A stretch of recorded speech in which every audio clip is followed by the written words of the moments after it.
Hey everybody, it's Lana here from Sage and Sound, and I'm talking to you today about the unhelpful thinking style of saying it's not fair.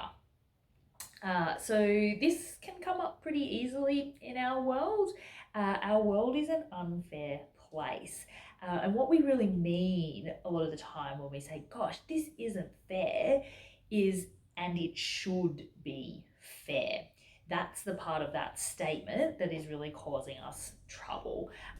Because when we look at the world, it clearly isn't fair, but wanting the world to be other than as it is keeps us stuck. So if I want the world to be a certain way and yet it's not, we kind of can't move past that in a cognitive sense. So we can't take any action if we're stuck not accepting the reality as it is. In terms of why we do this, I think having a belief and an idea that it would be good if the world was fair and acting on that is part of what's shaped us into the society we are today. You know, the idea of fairness means that we want to consider other people. You know, if we think back to living in a tribe, it means sharing the food around, it means working together. And that is some of the stuff that's theorized has helped humans to become as dominant as we are, for better and worse. So I think that makes sense that we would all hold this belief to some degree because we're in the process of making the world a better place. So that the core of it is a really lovely idea. It's just that by stating it should be fair, we can get locked in not being able to do anything, not being able to see the situation as it is. So the antidote to this thinking style is to accept that it isn't a fair situation. Now what? So we're not going to get stuck on wishing it was different.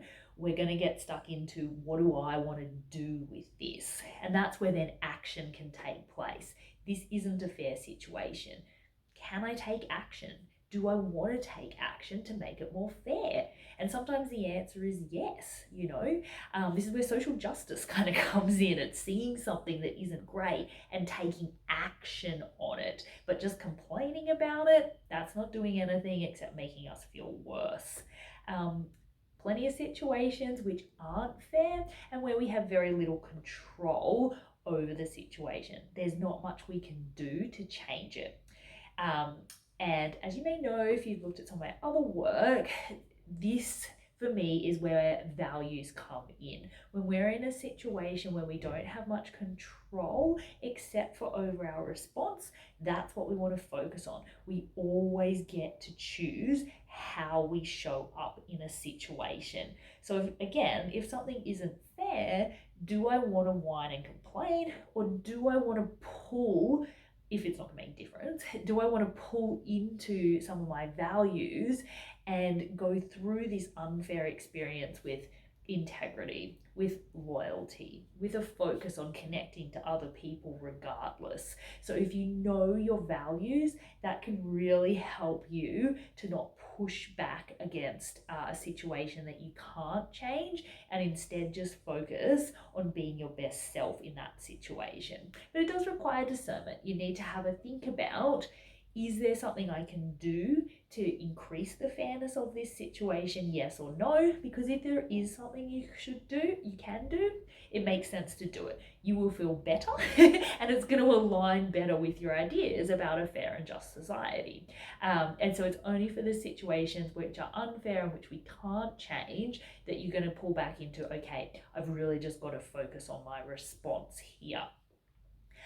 So from today, what you want to do is just notice when you get caught up in that it's not fair mentality and how powerless that makes us feel. So often we feel angry in these situations, and anger very, very often comes up because we're feeling powerless. So acknowledging that I'm saying it's not fair, I'm feeling powerless, and the way to take power back, the very first step is to then start taking action after I've accepted the situation as it is.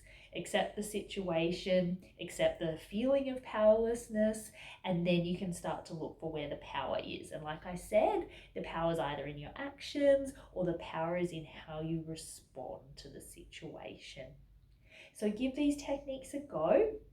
Do always reach out and let us know if you try them, how it goes for you.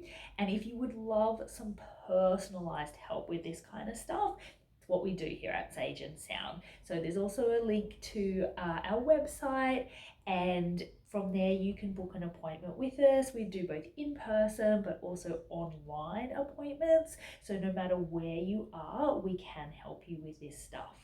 All right, take care of yourself. I hope you have a good day. See you.